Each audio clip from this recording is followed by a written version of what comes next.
ಇದೀಗ ಕಾರ್ಯಕ್ರಮದ ಪ್ರಮುಖ ಘಟ್ಟ ಆಧ್ಯಾತ್ಮಿಕ ವಾಹಿನಿಯ ಲೋಕಾರ್ಪಣೆ.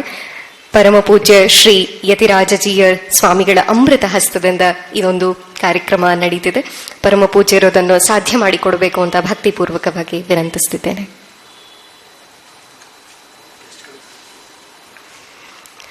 ಈ ಕಾರ್ಯಕ್ರಮದ ಎಲ್ಲ ಅತಿಥಿಗಳು ಕೂಡ ಇಲ್ಲಿ ಪಾಲ್ಗೊಳ್ಳಬೇಕು ಅಂತ ಹೇಳಿ ವಿನಂತಿಸುತ್ತಿದ್ದೇನೆ.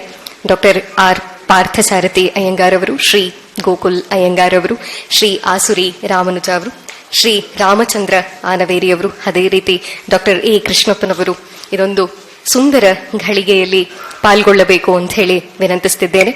ಪರಮ ಪೂಜ್ಯರ ಶ್ರೀಗಳ ದಿವ್ಯ ಹಸ್ತದಿಂದ, ಅಮೃತ ಹಸ್ತದಿಂದ ಶ್ರೀ ಯತಿರಾಜ ಭಕ್ತಿ ಚಾನೆಲ್ ಉದ್ಘಾಟನೆಯಾಗ್ತಿದೆ, ಲೋಕಾರ್ಪಣೆಗೊಳ್ತಿದೆ.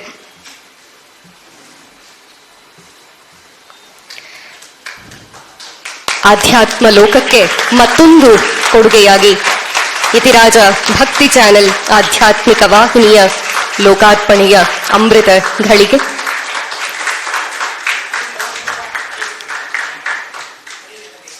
ಅದೇ ರೀತಿ